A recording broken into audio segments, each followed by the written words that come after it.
Mehmet Bey.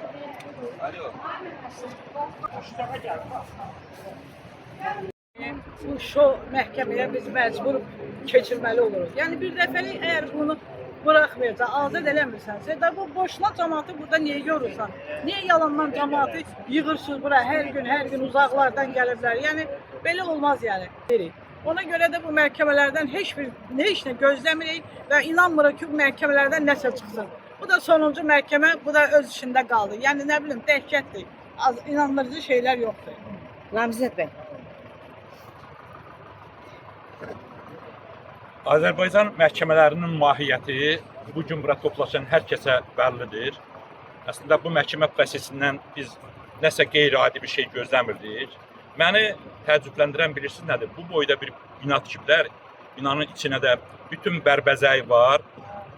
Ancaq binanın içərisində törədilənlər qanuna, hüquqa bir ləkədir.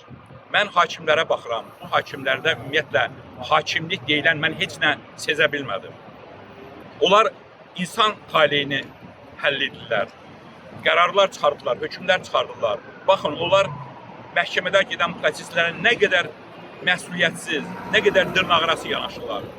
Vəkilin çıxışına maneçilik törədirlər. Bütün dünyada mövcud qanunlar var. Müttəhim, onun vəkili çıxış edərkən heç kim onun sözünü kəsmək ixtiyarına malik deyil. O nə istəsə, yeganə məhkəmə, son söz o haldır ki, heç kim bu şəxslərin sözünü kəsə bilməz, onlara irad bildirə bilməz.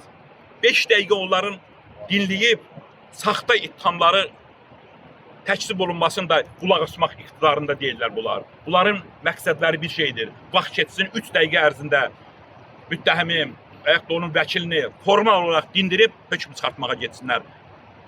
Bu gün Azərbaycan məhkəmələri o cümlədən ali məhkəmə daxil olmaqla bir notarius rolunu oynayırlar. İstintaqın verdiyi, istənilən hökmü ali məhkəməyə kimin təsdiq edə gəlirlər. Bir araşdıran, bir verilən ittihamın mahiyyətinə bir yanaşan hakim mən yoxdur bu ölkədə, yoxdur. Ali məhkəmənin hakimləri özlərinə hörmət eləməlidirlər. Ən azından o boyda məhkəmənin hakimləridir. Onlar 10 minə qədər əmək haqqı alırlar.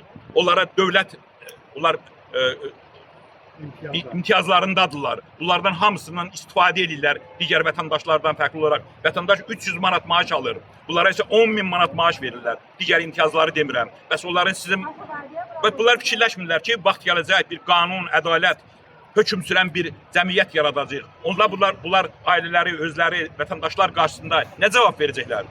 Bu gün Rıza Səfərsoya qarşı çıxarılan sonuncu hökm ədalətsiz hökmdür. Bu məhkəmələr bu qanunsuz hökmü qüvvəsində saxladılar. Mən bir daha bu hökmü əsassız hesab edirəm. Səfərsoy da siyasi məhkumdur. Hər gün Azərbaycanda siyasi məhkumların sayı durmadan artır. Bəlkə də Azərbaycan dünyanın yeganə ölkəsidir ki, 10 milyon əhaliyə 400 nəfərdən artıq siyasi məhkum var. Bunu araşdırmaq lazımdır. Sağ olun.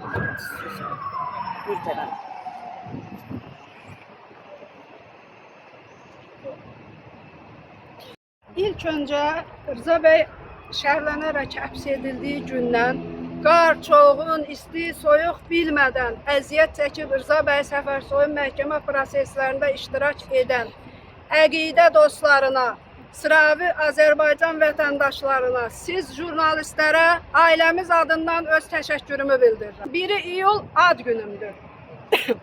Bugün Rıza Səfərsoy öz xanımının ad gününü qeyd edə bilmir. Ancaq minlərlə şəhidlərimizin, qazilərimizin canı qanı hesabına işğaldan azad olunmuş Şuşada kimlərsə öz gözəlçəsinə ad günü keçirir. Bilin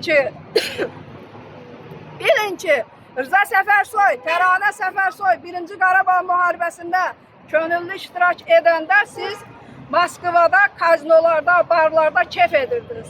Bütün qanunsuz əməllərinizə görə qanun qarşısında cavab verəcəksiniz. Belə dəyərli izləyicilər, Bakı Mərkəzində Rıza Səfərsoyun növbəti məhkəmə prosesini keçirdi. Bütün jurnalistlərə azaldığını tələb edirik.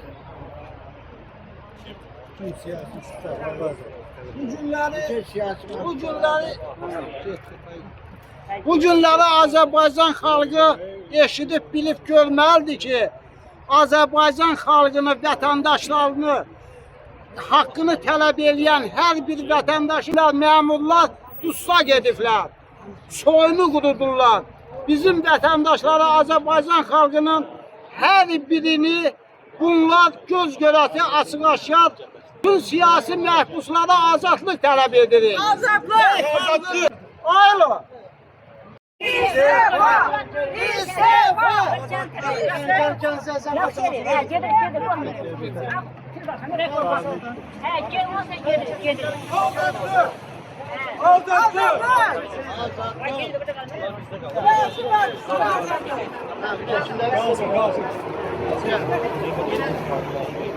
Rıza Bey'e azatlık! Rıza Bey'e azatlık! Rıza Bey'e azatlık! Rıza Bey'e azatlık!